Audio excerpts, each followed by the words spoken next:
Just waiting for some people to log on. Momentous day today. Had a really good day today. We hit the 300th baler today around lunchtime. Dwight Curtis was that person. I've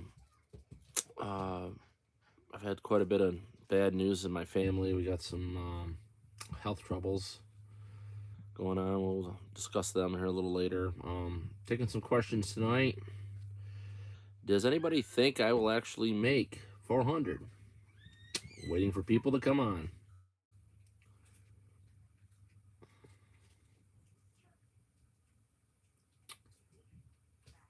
Well, somebody logged on.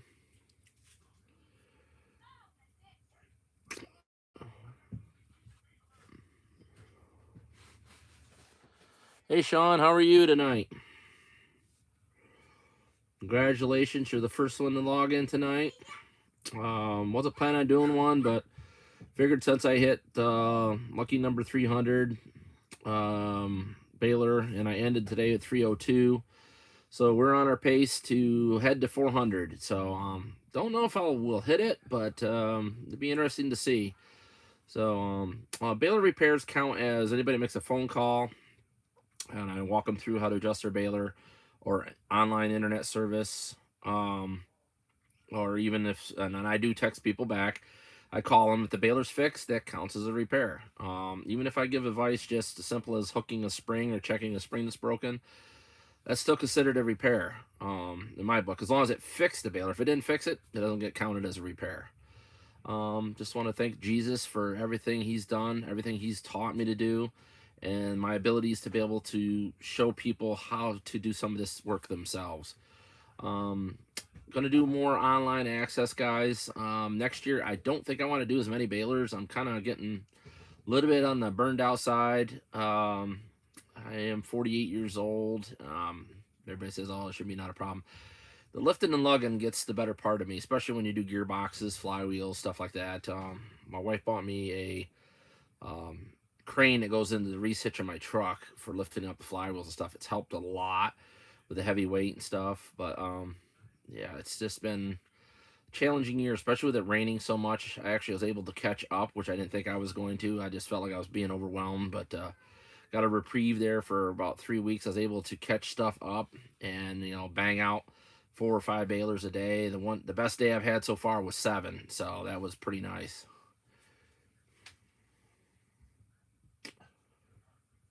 Yeah, but yeah, Sean, I agree with you. Today, kind of a shocker. The 328 Dwight Curtis, I worked on. He was the lucky 300th customer, repair job, whatever you want to call it. He called me. It was weird, as it was back and forth this morning. I was working on a New Holland baler. It was almost going to be someone I knew that was going to get the 300 repair, but I wasn't able. The needles need to be rebent, so it wasn't repaired. So, and Dwight had called, and it was kind of humorous. He was hemming and hawing. I said, should I call John Deere? I said, well, you can do what you want. I said, but right now I'm at a standstill. I got a few couple hours freed up. He was a good hour drive, roughly, to him. I was like, well, it's your call.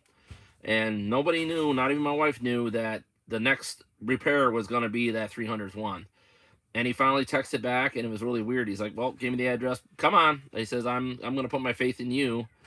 And I want to thank Dwight for that, because we got there. Baler was out of time. The twine discs were out of time. The way it was acting, it acted like a hay dog wasn't working. But no, the hay dog springs were good.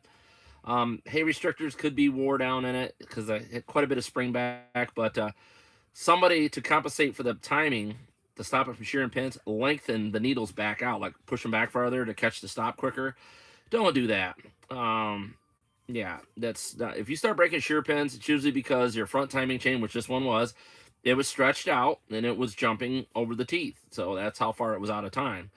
I quickly showed him how to retime it. We timed it. We readjusted the needles back up, so the needles came up through at the correct time when the twine discs were turning. Better to hold the twine, because he had the one knotter was missing, and because between the disc being out of time and the needle not bringing the twine up quite at the same time it was turning, it was missing the string. So we corrected that. Still waiting to make sure we baled in the barn. It worked fine, but no hay because we got a lot of rain to bale in the field yet. But we'll get there. But baler worked fine. And then at the end, I said, hey, just to let you know, you're number 300. You owe me nothing. He still felt obligated to give something. That was on him if he wanted to. It was free to me. I hit the milestone I hit last year at December 17th, 2022, and that was 300 balers. December 17th, I called it. I took a month off. I didn't do anything till like the end of January, and I'll probably do that again this year.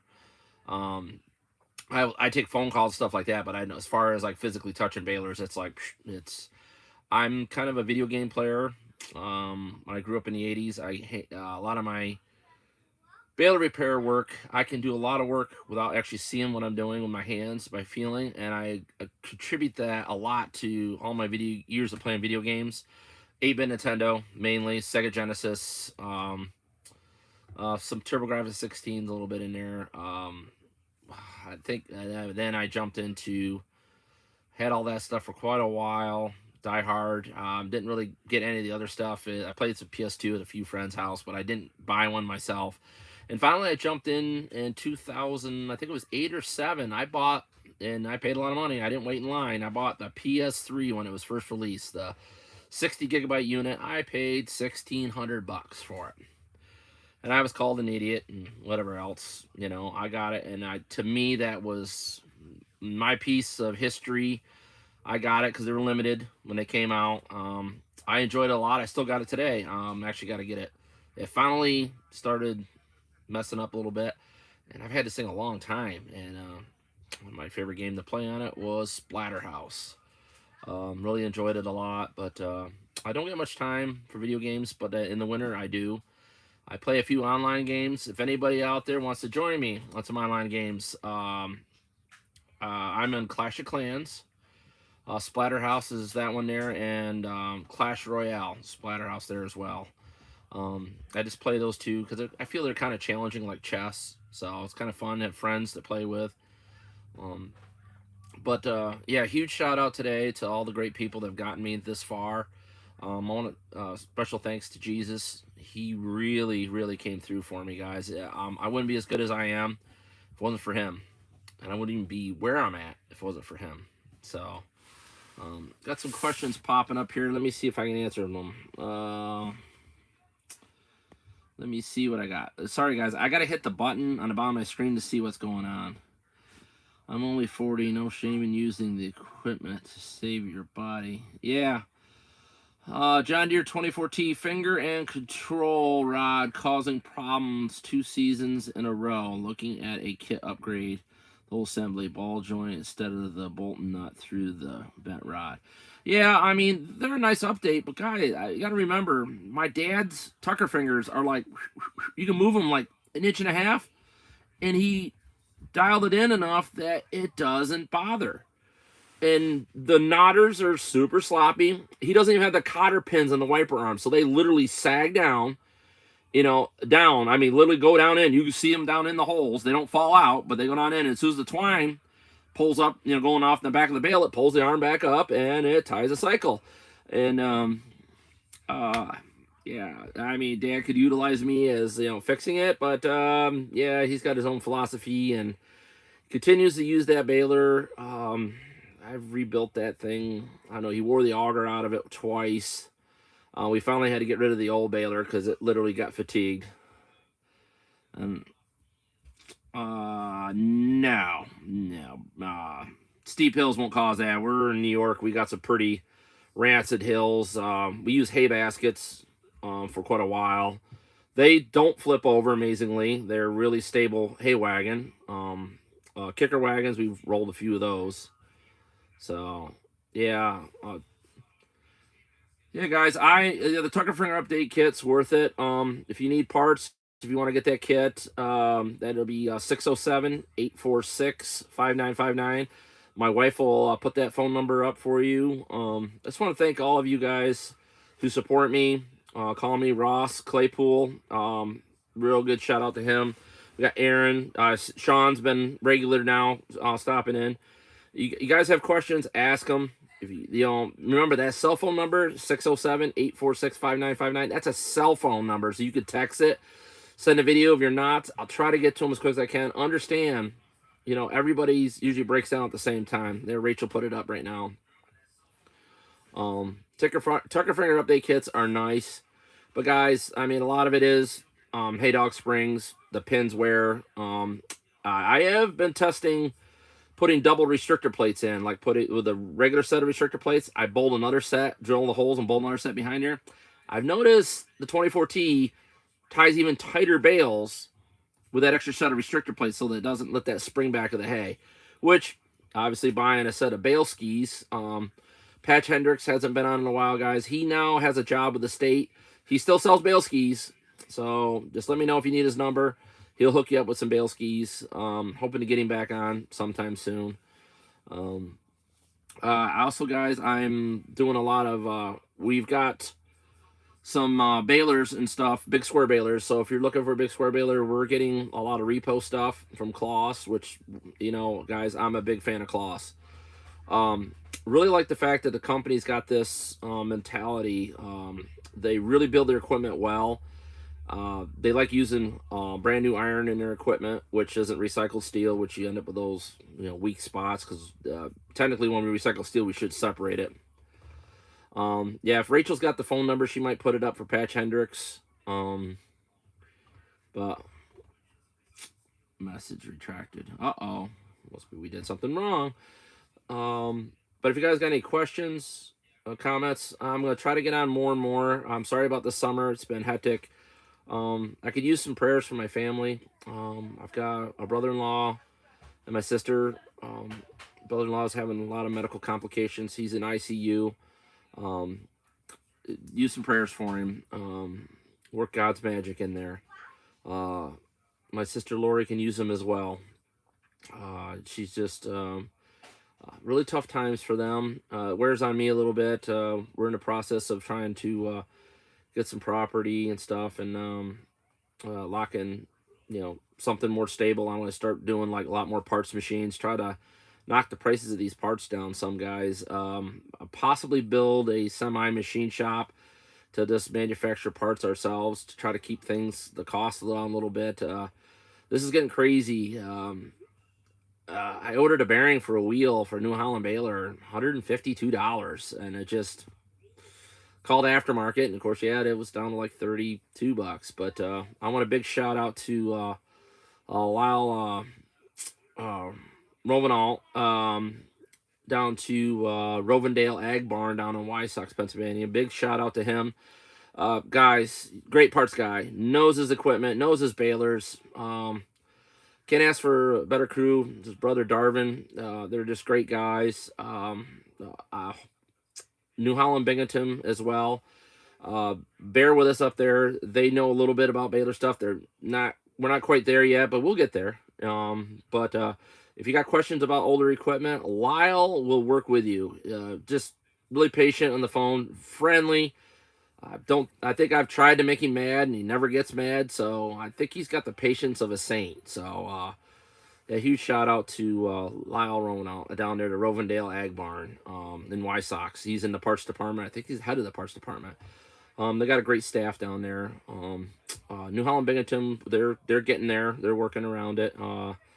Hopefully, you know, middle of this winter we can get more in there. Maybe I could stick around more and teach them more about that stuff, the hay tools. Yeah, I'm going to carry a lot more aftermarket stuff this year, guys. Got some parts coming in from Ash. I'm going to get some stuff from overseas. I hate bringing in China parts, but guys, when it comes to needles, and they can knock the price down $70-80 compared to the other cost on a needle, and it's the same quality.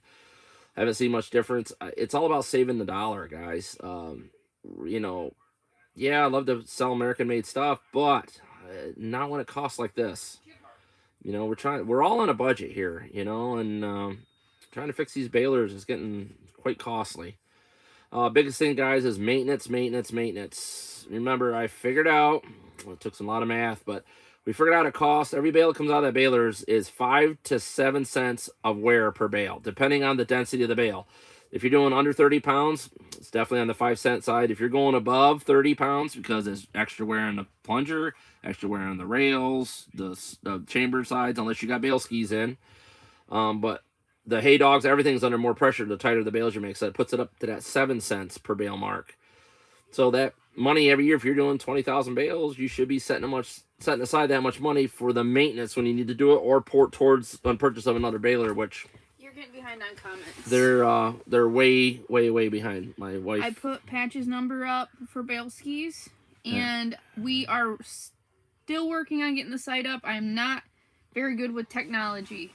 So there's my wife. She's not very good with technology. We're trying to get the website up, guys.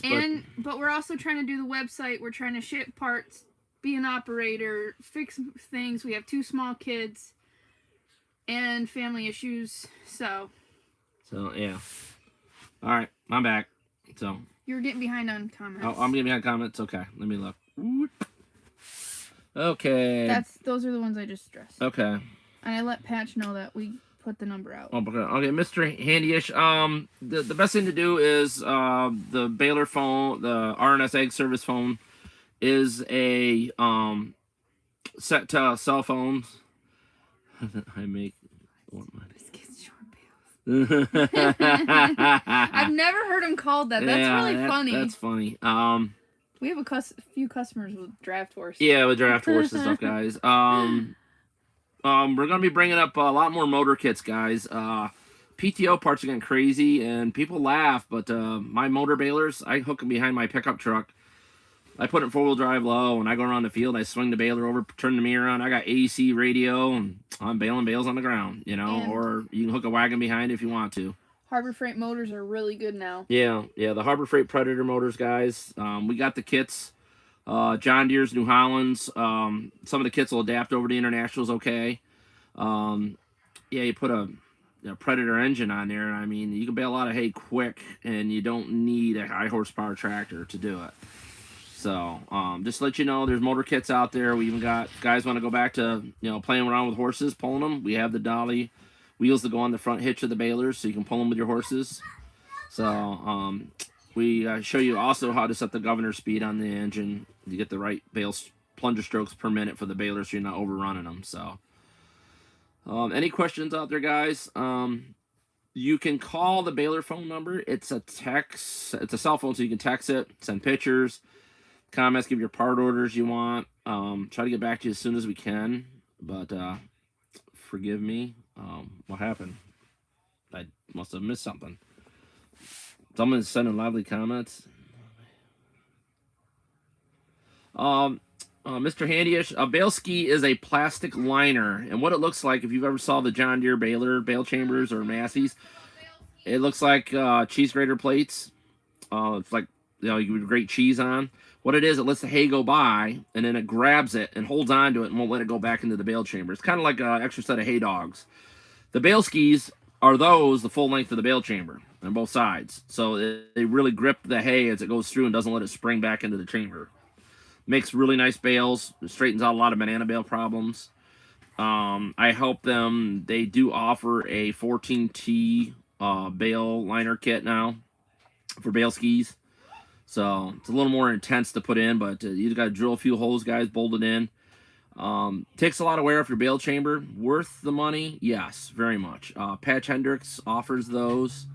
So Rachel put his number up in the comments. If you go back, rewatch the video, go through the comments, you'll see it. Yeah, they're bale skis. We will, if you go on to my site, I think it's back in February. If you go back to my videos, either February, March, I uploaded the video of Patch Hendricks doing the demonstration display of the bale skis at the New York State Farm Show, I think it was. I think that's what it was. I'm not sure. But, has anybody got any other questions? That's a few about Tucker Fingers. I ended the day at 3:02. Tomorrow I got quite a few balers.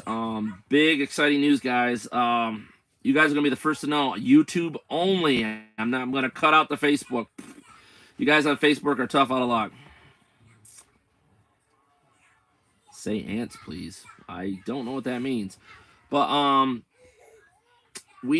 got a rare find. I found a baler that's not supposed to exist. Um, it was a prototype.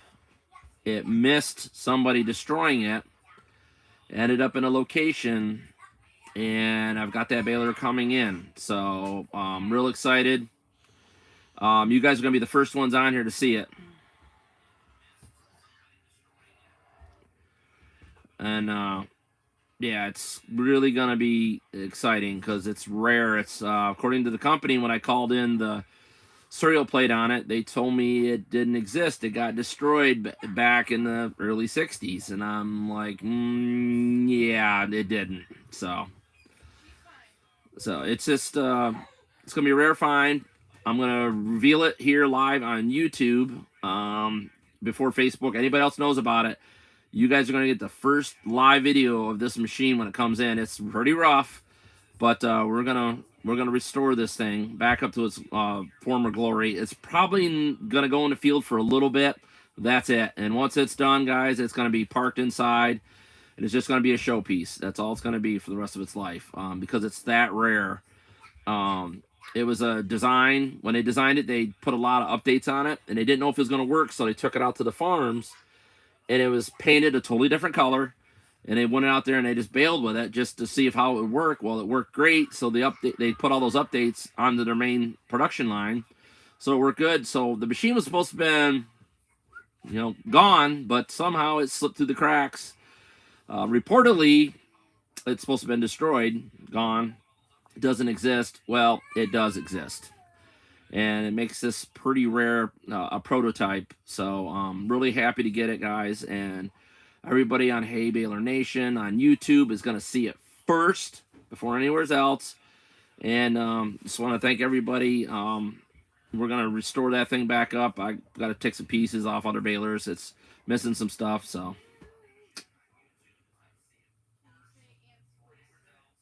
boy, Sean, I don't know. Filed on bill hooks, depending on what baler you got. If it's an international, I have to apologize, guys. You're going to have to buy the bill hooks from international. They are outrageous. But if you think about it, brand new baler's $40,000 now. They're getting 400, almost $500 for a bill hook for an international baler. I get a lot of Amish and Mennonite that, I know. A lot of Amish and Mennonites, guys that like to file the hook piece on the top jaw to close it in so it pulls the loops through better. The problem is that creates more problems with tying. You get these nasty looking knots. It makes a knot, but it doesn't look pretty. Just change the bill hook out. On the international, I do have some good used ones. I hate to say you got to bite the bullet. It sucks putting $1,000 into an older baler, but they're good balers, especially the internationals. I'm really becoming a fan. I used to be more of a John Deere guy. The early New Holland stuff I liked. Anything with an auger. Auger feed controls the flow of the hay better. Just makes a good bale, thick or thin windrows once you got them set. So it's just been real good. So, but if you guys got any other questions, put them up. My phone's going off in the background, so that makes it kind of fun. So, yeah, the number 12 baler is a very good baler. I have some parts for those guys. I just sold one of those. Somebody took it. They were big New Holland people, and now they're Massey Ferguson number 12. There's a lot of those balers in the South. I was surprised.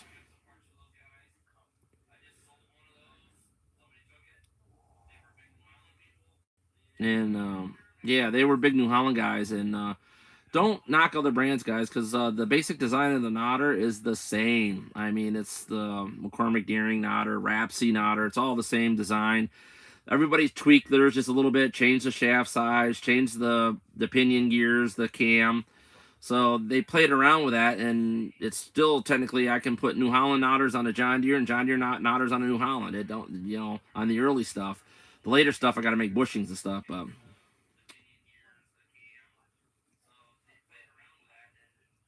Yeah, Sean, that kit, it works really well. It's easy to once you get it dialed in, it's pretty foolproof.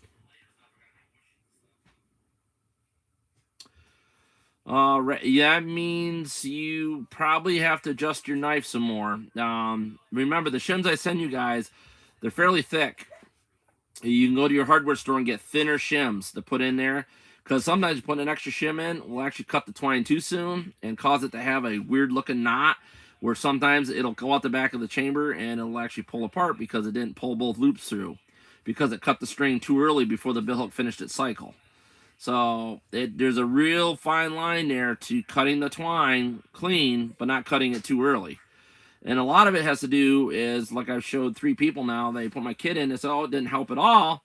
And then when they sent me pictures, I look, the twine disc is out of time. The twine disc is critical, guys, on those internationals. If you got an early international where the end of the gear where the twine disc is flat, that means you need to take the worm gear out, or actually take the twine disc out apart, pull it out, mark it where it is, and move it 1 tooth to put it back in time, and then slide it back in, and then put your pin back in it to lock it back in place again.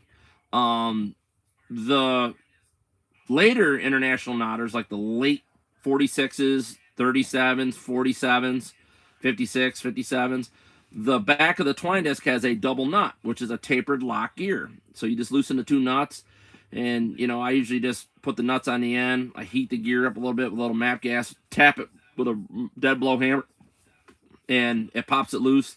You move it, you set the twine disc, you got to hold it in place, put the gear, let everything cool down. I usually take the second nut off, put the first nut, use the 3/8 impact, run it down until it snags tight, and then you got to push back on it, make sure you got it lined up. It takes a couple tries to get it in perfect timing with the tapered lock fit. That's on the internationals that have it. Now, any baler, you can update it to that. If you find knotters that have the double jam nuts, sure enough, take that apart, put that kit in your baler if you've only got the flat gear on the back of the twine disc next to the worm gear. So, and let's see here. I had some messages.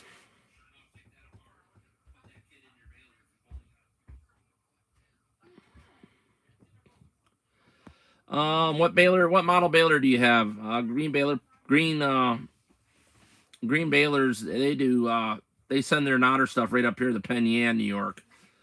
So, I'm trying to see, guys. I'm missing comments here.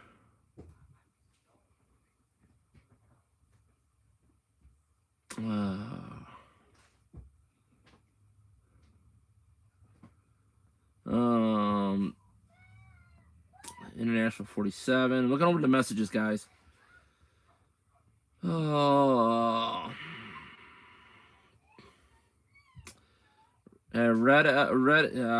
S. What baler do you have? What model?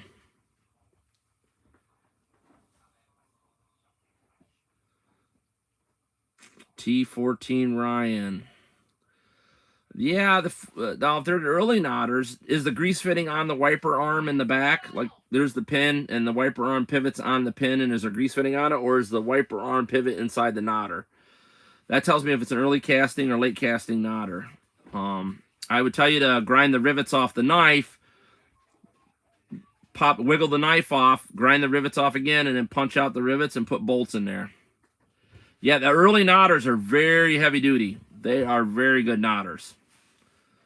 So there's not a lot to rebuilding knotters, guys. It's just pretty much putting new pinning gears in there.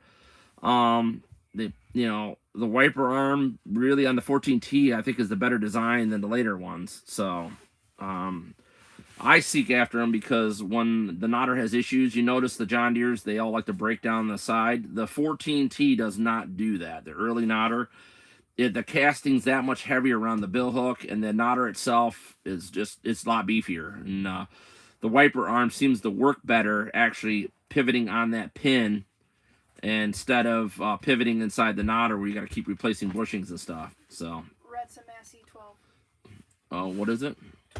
12. Massey 12. Massey Ferguson 12. Massey 12. It's what side's missing and what's it do when it misses, Rat? And Ryan says green on the side. New blades were installed as well. When the blades were installed, Ryan, did they actually put bolts in them, or did they rivet it back on again? Because it's really nice having bolted in blades, because you can pull them out, guys. And in the field, everybody says, well, how do you sharpen knives in the field if you don't have a file or something? You know the kitchen sharpeners they have for the smooth blade knives that you just pull the knife through and like and it sharpens them? I do the same thing with baler knives.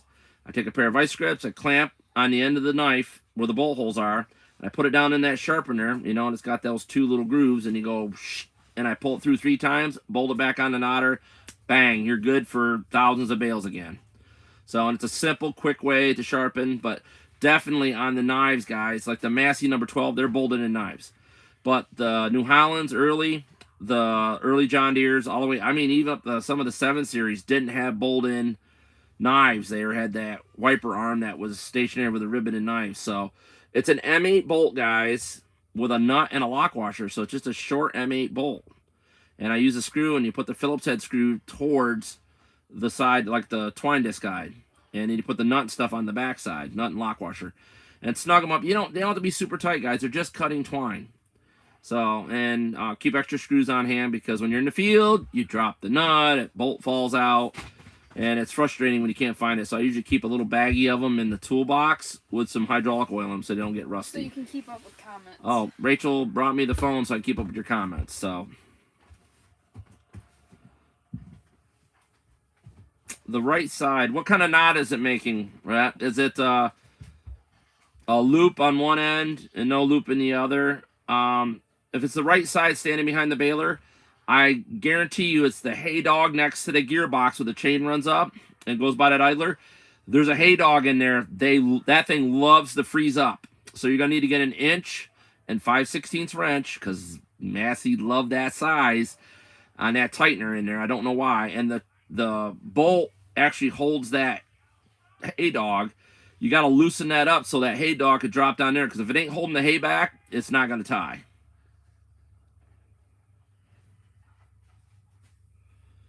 Uh, 170 is kind of on the light side, guys. My favorite twine for all the old balers, so this is everything pre-1980, because they're getting age on them, is either 6,210 or 9,600 210. And I even offer 240 now, guys, for guys that really want to pack a straw bale, like 60-pound straw bale. So we got 240 now. It's nice and thick. It's gentle on your hands, same like the 210.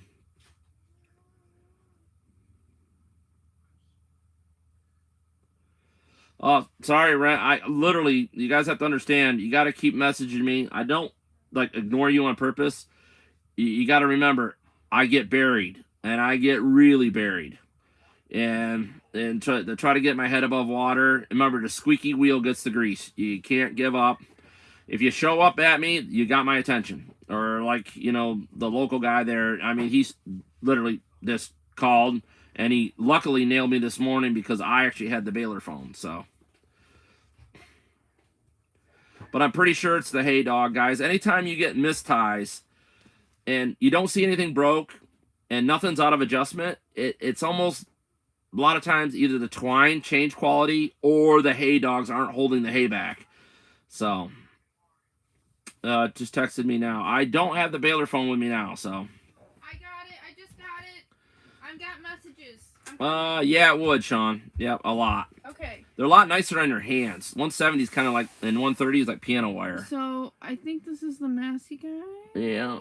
And Jody's talking to you as well, I think. Okay, well. So here's your two people. Okay, I got the baler phone, guys. So, Jody now in North Carolina. And talking to you too. Greetings. Hey, Ross. Welcome to the show, buddy. You're a little late getting here. No, you're fine. You don't need to be complicated. You sent some pictures of the roller on your... That roller's not that critical. All that does is run the tucker finger to run the twine in. I don't think they even offer a replacement for those. I've had some that don't even have a roller. They just wear on the actual casting of the wheel. I've had some guys drill them out, and there's a little stud bearing you can buy on Amazon that you can put in there. But I've seen them a lot worse than that, but like I said, I did have some used Massey parts, but ever since I did my tour this spring, I worked on probably close to 39 number 12 balers. I did not realize how Massey must have sold a lot of them down south. People love them. They are a good baler. I mean, they make when they're set and dialed in, they make a beautiful bale, and they have a decent size capacity to them, and you can run them with a 25 horse tractor if you got the knives good and sharp in them. Brent Lale proved me wrong. We had a Massey 12. Because most of the time you try to take the bolts, those Allen headed bolts that hold the knives in. I've always stripped them out. They've got to heat them, torch them, weld on them to get them out, and he put in there and broke them loose. So yeah, you're fine. You're more than enough horsepower. You got to remember, guys, the early balers with the 2-cylinder Wisconsins, it's 11, 12 horsepower. That's it. Nothing special. No huge horsepower. It's just knives got to be sharp, and your plungers got to be dialed in. So your knives are like cutting good, keep them nice and sharp, and they'll have a really impressive capacity. And then when you got to the bigger balers like the Super 77s, the higher capacity end balers, they put the 4-cylinder Wisconsin, which was 22 to 24 horsepower. On the really big balers, you got up to, I think, 33, 34 horsepower on the big 4-cylinder Wisconsin. But guys, nothing. There's no big secret to a square baler. It's like literally get the knife set and go to baling. So I got lots of Amish guys running their balers with little 2-cylinder Predator engines. It just, once you get the flywheel turning, as long as you're not trying to like bale 18 ton an hour, you can get it done. I don't know yet, Ryan. Somebody else asked me that. I've seen them. I haven't worked on any yet, so I'll let you know when I get my hands on one. They're a fun novelty baler. I mean, I see people out there making bales of them. I don't think they're putting a lot of hay in a bale, so I really don't think you're going to wear them out, but I think it's cool. It's fun. I mean, I like the smaller balers myself. When I was a kid, I mean, how much of us didn't enjoy the small toy balers, you push them around on the rug, pretend you're baling. The John Deere ones, you can kick the bales, and the Internationals flip the bales in their little plastic wagon there. And I always thought when I had the lawnmower and I was mowing lawn, it'd be cool if I had a way to mow it and rake it and bale it, So I think there's a demand in there for smaller equipment still for the hobby farms, because guys, a lot of us just don't need a 9-foot hay bind. Be cool if you had a 5-foot hay bind or a 6-footer. I think there's gonna be a market for it. I'm not really sold on them. Everybody likes the disc cutters. Yeah, they're great, but a lot of moving parts to go wrong. I mean, a sickle bar, a couple knives, and some guards. That's it. Pretty simple unit to run and operate. But I'm looking here, messages. I'm not sure if it's a walk behind one or not, Ross. They got one that goes behind the compact tractors. I mean, I see a guy with one that was running behind the Massey. That was the 18-horse Massey, I think. Is that the smallest one they got, a little 4-wheel drive?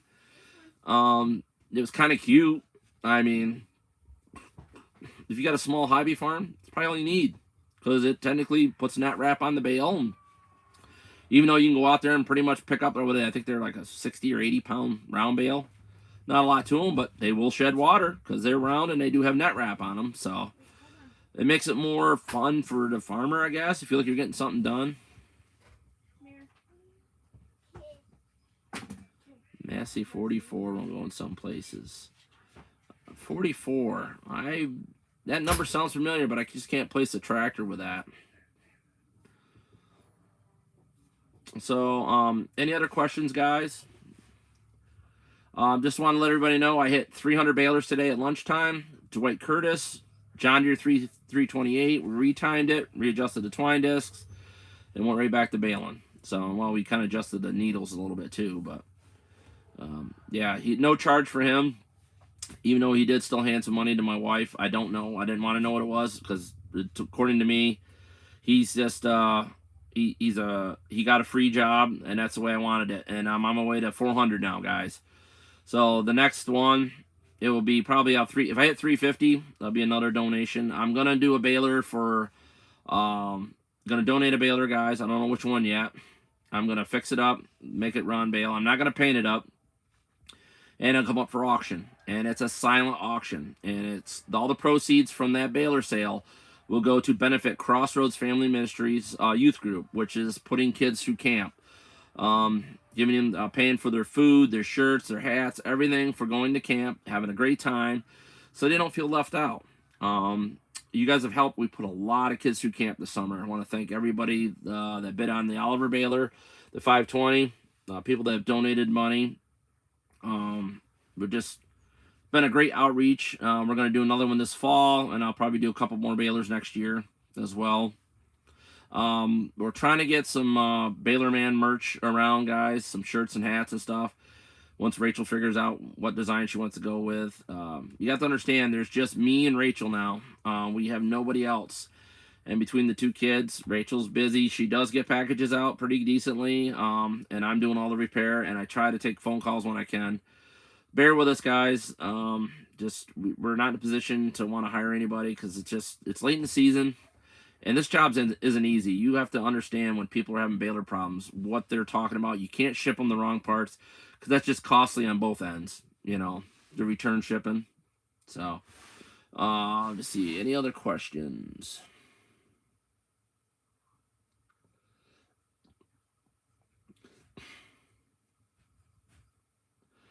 Okay, guys. Well, hey, you guys have a great night. God bless you all. Remember to keep my family in your prayers.